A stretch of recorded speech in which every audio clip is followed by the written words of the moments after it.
क्या अगर आपसे कहा जाए कि आपके घर के ऊपर एक ऐसा बादल है जो कभी हिलता ही नहीं है? क्या अगर आपसे कहा जाए कि उस बादल के अंदर एक यूएफओ छुपा हुआ है जो आपके घर के ऊपर नजर रखे हुए है? इस फिल्म की कहानी भी कुछ ऐसी ही है। कहानी स्टार्ट होती है एक रैंच को दिखाते हुए, यानी एक फार्म को, जहां हमारे फिल्म के मेन कैरेक्टर ओजे हेवुड होता है। वो अपने फादर ओटिस से मिलता है, जिसका मानना है कि उन्हें अपने घोड़े को शो पर लेकर जाना चाहिए ताकि उनकी थोड़ी कमाई हो और इसीलिए उन्हें अपने घोड़े को बेचना ना पड़े। ओजे की बहन अभी तक यहाँ पहुंची नहीं है, इसलिए ओजे अपनी बहन को कॉल करता है, लेकिन उसका फोन अचानक से काम कर देना बंद कर देता है। दोनों ही ऊपर आसमान से कुछ आवाजें सुनते हैं, जैसे कि बहुत सारे लोग चिल्ला रहे हों। उनके ऊपर से बहुत तेजी से कुछ गुजरता है और ओजे जैसे ही मुड़ता है वो अपने पिता को देखता है जो घोड़े से गिर जाता है। वो अपने फादर को लेकर हॉस्पिटल पहुंचता है, लेकिन उसके पिता रास्ते में ही मर जाते हैं। वो अपने घर वापस लौटता है। रैंच में वो अपने पिता के घोड़े घोस्ट को देखता है, जिसके पीठ पर एक चाबी घुसा हुआ था। ये थोड़ा अजीब है। कुछ महीने के बाद हम ओजे को देखते हैं जो अपने घोड़े को तैयार कर रहा होता है एक शो के लिए। शो का डायरेक्टर फिन बैकमैन ओटिस को ढूंढ रहा होता है, जिसके साथ वो पहले भी काम कर चुका है, लेकिन उसे क्रू मेंबर्स बताते हैं कि ओटिस की डेथ हो गई है। अब ओटिस के जगह उसका बेटा काम करता है और फिन उसके बेटे पर थोड़ा भी दया ना दिखाते हुए उसे काम पर लगने को बोलता है। और उस सेट पे होता है एक सिनेमाटोग्राफर एंटलर्स होल्स्ट, और ओजे वहां पर इंस्ट्रक्शन दे रहा होता है सारे क्रू मेंबर्स को कि उसके घोड़े लकी को कैसे संभालना है। लेकिन प्रॉब्लम यह है कि ओजे को लोगों से बात करना आता ही नहीं। पर लकीली उसकी बहन एम वहां पहुंचती है और सभी लोगों को बताती है सेफ्टी इंस्ट्रक्शंस के बारे में कि घोड़े को संभालना कैसे है। फिर वो सभी डिसाइड करते हैं एक रिहर्सल करने के लिए, लेकिन ओजे मना कर देता है। कहता है कि उसके घोड़े लकी को रेस्ट चाहिए, लेकिन कोई भी उसकी बात नहीं सुनते। वो घोड़े के सामने एक क्रोम बॉल लाते हैं, जिसे घोड़ा देखकर डर जाता है। वो मेकअप आर्टिस्ट को किक करके फेंक देता है। इस वजह से भाई बहन को काम से फायर कर दिया जाता है। घर जाते वक्त दोनों भाई बहन पहुंचते हैं एक वेस्टर्न थीम पार्क में, जिसका नाम है जुपिटर क्लेम। दोनों वहां घूम रहे होते हैं और एम ये नोटिस करती है कि उस पार्क में एक कुआं है जिसके नीचे एक कैमरा लगा हुआ है। भाई बहन की फाइनेंशियल कंडीशन कुछ खास नहीं है, इस वजह से वो मजबूर हैं अपने घोड़े लकी को बेचने के लिए। और ओजे अपनी बहन को बताता है कि वो अपना 10 घोड़ा पहले ही बेच चुका है, लेकिन ओजे अपनी बहन से प्रॉमिस करता है कि वो अपने सारे घोड़े को बाद में खरीद लेगा। ओजे जाता है पार्क के ओनर जूप पार्क से मिलने के लिए और एम उसे पहचान लेती है कि ये तो वही है जो एक बहुत ही पॉपुलर शो में काम किया करता था जब जूप छोटा था। ओजे बात करते हुए बताता है कि वो अपने घोड़े को बेचना चाहता है, लेकिन फ्यूचर में वो अपने घोड़े को फिर से खरीद लेगा। लेकिन जूप उसे वही ऑफर सुनाता है जो उसने उसके पिता को सुनाया था।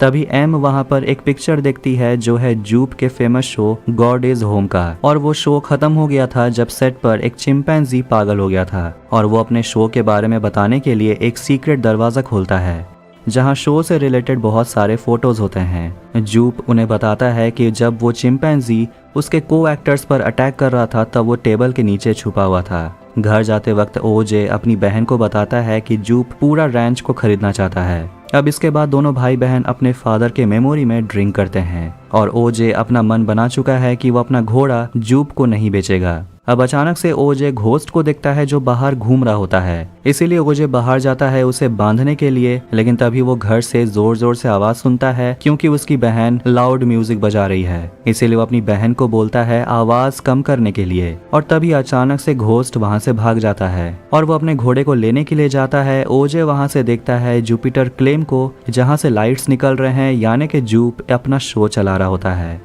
तभी आसमान में कुछ हलचल होती है और उसके घर में लाइट्स फ्लिकर करने लगते हैं। ओजे आसमान में बादलों के बीच एक चीज को घूमते हुए देखता है, इसीलिए वो अपने घर की तरफ निकलता है। घर में वो अपनी बहन से शेयर करता है कि उसके पिता की जिस तरह से मौत हुई उसका कोई मतलब बनता है नहीं, और आज उसने घोस्ट को एक ऐसा आवाज करते हुए सुना जिसे ओजे ने कभी नहीं सुना है। उसकी बहन उसे पूछती है कि तुमने आसमान में क्या देखा? ओजे बताता है कि आसमान में वो जो चीज था वो बहुत बड़ा था, वो बहुत तेज था और एकदम शांत था। ये सब सुनने के बाद एम अपने भाई को बोलती है कि तुम्हें यूएफओ के बारे में एक वेबसाइट बना लेनी चाहिए। दोनों कुछ जरूरी इक्विपमेंट खरीदने के लिए एक शॉप में पहुंचते हैं ताकि वो लोग किसी तरह यूएफओ का एक फोटो ले सकें और उसे बेचकर पैसे कमा सकें। उस शॉप का क्लर्क एंजल टोरेस सोचता है कि आखिर ये लोग इतना सारा कैमरा खरीद के करने क्या वाले हैं। एम बताती है कि वो लोग कुछ अजीब ही एक्सपीरियंस कर रहे हैं। उनके घर में लाइट्स फ्लिकर होते हैं, ब्लैकआउट्स वो लोग एक्सपीरियंस करते हैं, यहाँ तक कि सेल फोन भी काम नहीं करता। एंजल ये सुनकर उन्हें समझाता है कि सेल फोन का टावर बिना किसी रीजन के काम नहीं करता। ऐसा तभी हो सकता है जब वो टावर यूएफओ के हॉटस्पॉट के अंदर हो। एंजल उनके घर में आकर कैमरा को इंस्टॉल कर देता है और एम घर पहुंचती एक हॉर्स स्टैचू लेकर। और एंजल अपना काम करने के बाद उन दोनों से पूछता है कि तुम लोग करने क्या वाले हो, लेकिन दोनों भाई बहन उसे कुछ नहीं बताते। शाम होते ही ओजे अपने घोड़े को फिर से आवाज करते हुए सुनता है। वो जाता है चेक करने के लिए स्टेबल में और वहाँ उसे कुछ आवाज सुनाई देता है। वहाँ वो एक अजीब से क्रिएचर को देखता है। ओजे अपना फोन निकालता है उसका फोटो खींचने के लिए।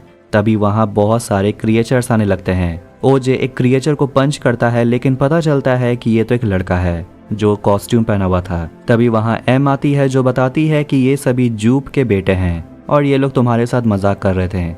ओजे देखता है कि उसका एक घोड़ा क्लोवर गायब है। तो वहीं एम कैमरा फुटेज चेक कर रही होती है और उसे कुछ बहुत बड़ा दिखाई देता है, पर पता चलता है कि कैमरा में एक बहुत बड़ा सा कीड़ा बैठा हुआ है। एंजल उसे कॉल करता है और कहता है कि तुम्हारा एक कैमरा बंद हो गया है। ओजे अपने घोड़े को ढूंढता है और उसे वापस लाता है, लेकिन घोड़ा थोड़ा हिचकिचाता है और वो वहां से भाग जाता है। जैसे ही हॉर्स स्टैचू के चारों ओर एक टोर्नाडो बनने लगता है, फिर वो अचानक ही गायब हो जाता है।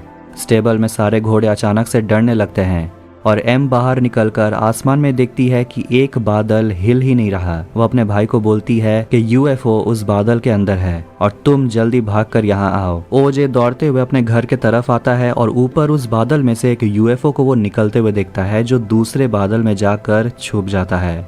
घर का लाइट फ्लिकर होता है और एम का फोन एंजल से डिस्कनेक्ट हो जाता है। एम उस कैमरे में से उस बड़े से कीड़े को हटाने की कोशिश करती है, तो वहीं ओजे देखता है कि यूएफओ उसके घोड़े के ऊपर ही मंडरा रहा है। तभी अचानक ही एक हवा का झोंका आता है और उसका घोड़ा गायब हो जाता है, यानी कि यूएफओ ने उसके घोड़े को खा लिया। दोनों भाई बहन घर पे मिलते हैं और एम बहुत डरी हुई है और वो यहाँ से भाग जाना चाहती है, लेकिन ओजे फुटेज को देख रहा होता है और कहता है कि आज रात यूएफओ दोबारा नहीं आएगा। अगले दिन एम उस सिनेमाटोग्राफर एंटलर्स को कॉल करती है और एम उसे कहती है कि उसे उसकी मदद चाहिए और एंटलर को इसके बदले में उसके लाइफ का सबसे बेस्ट शॉट मिलेगा।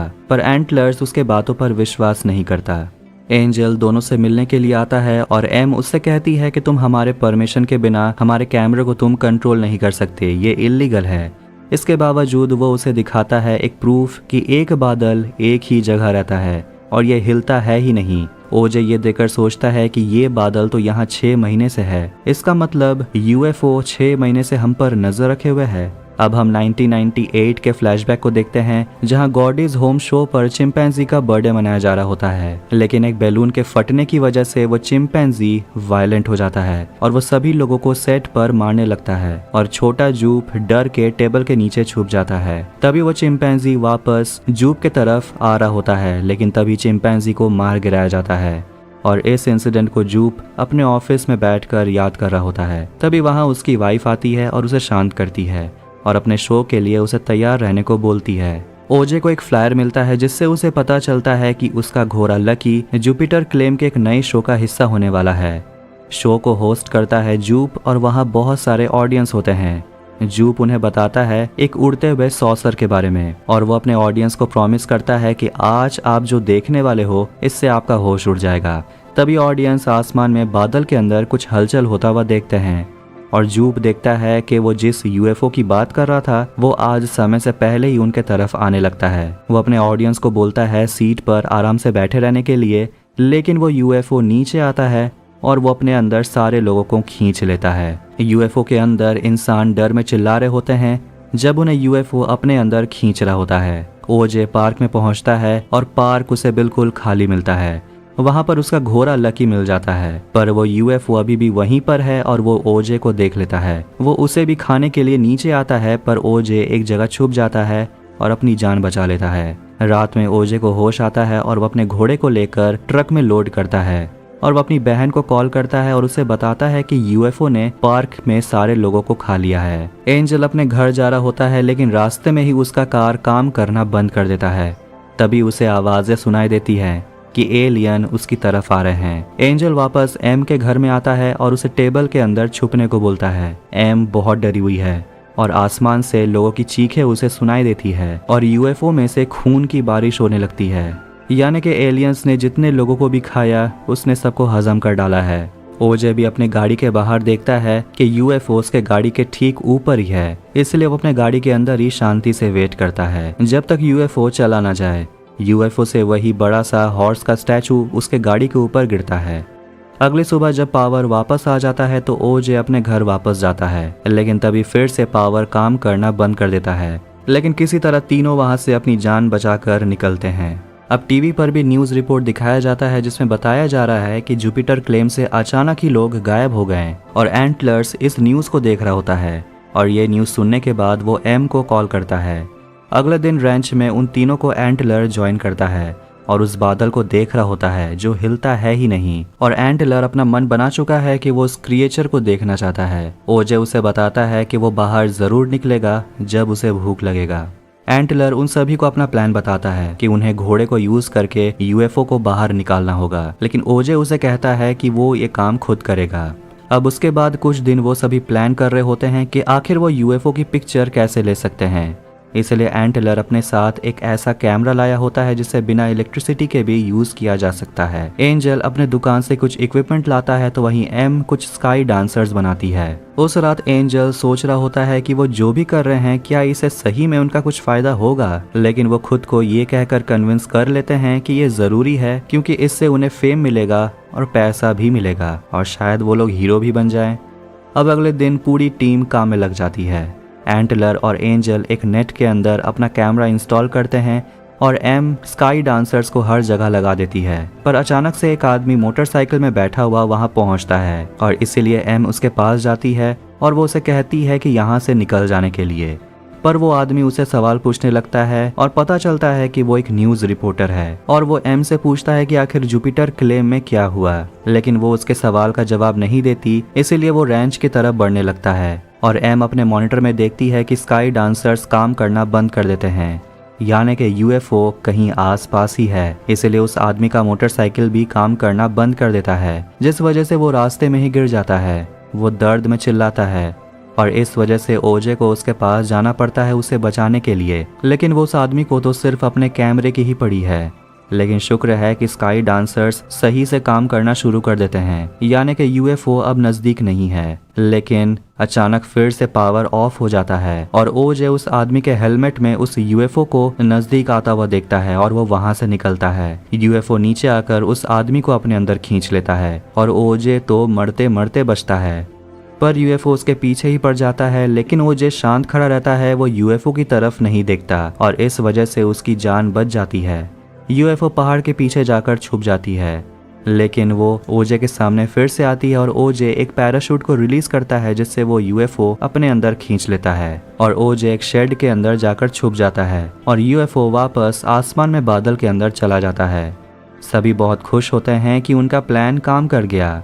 एंटलर इसके बाद जाता है पहाड़ों के बीच अपने कैमरा को लेकर उस यूएफओ का एक क्लियर पिक्चर लेने के लिए, और एंटलर का इच्छा पूरा करने के लिए यूएफओ खुद नीचे आता है।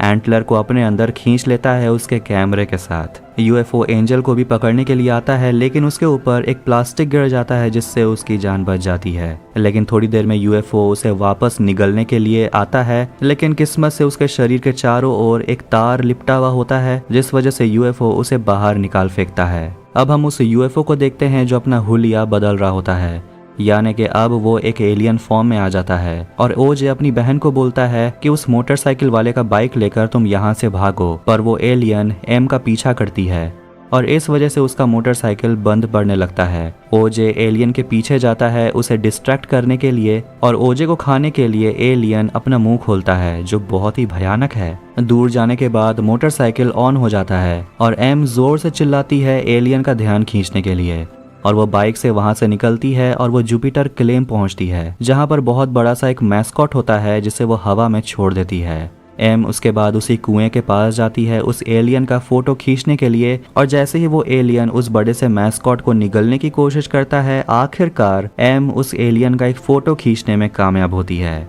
एलियन के बॉडी के अंदर वो बैलून फट जाता है, जिस वजह से एलियन के चीथड़े उड़ जाते हैं और एलियन मर जाता है। अब आखिरकार उस जगह प्रेस पहुंचती हैं और उन्हें भी एलियन दिखाई देता है। एम सोच रही होती है कि उसका भाई शायद जिंदा नहीं है, लेकिन वो अपने भाई को गेट के बाहर देखती है जो जिंदा है।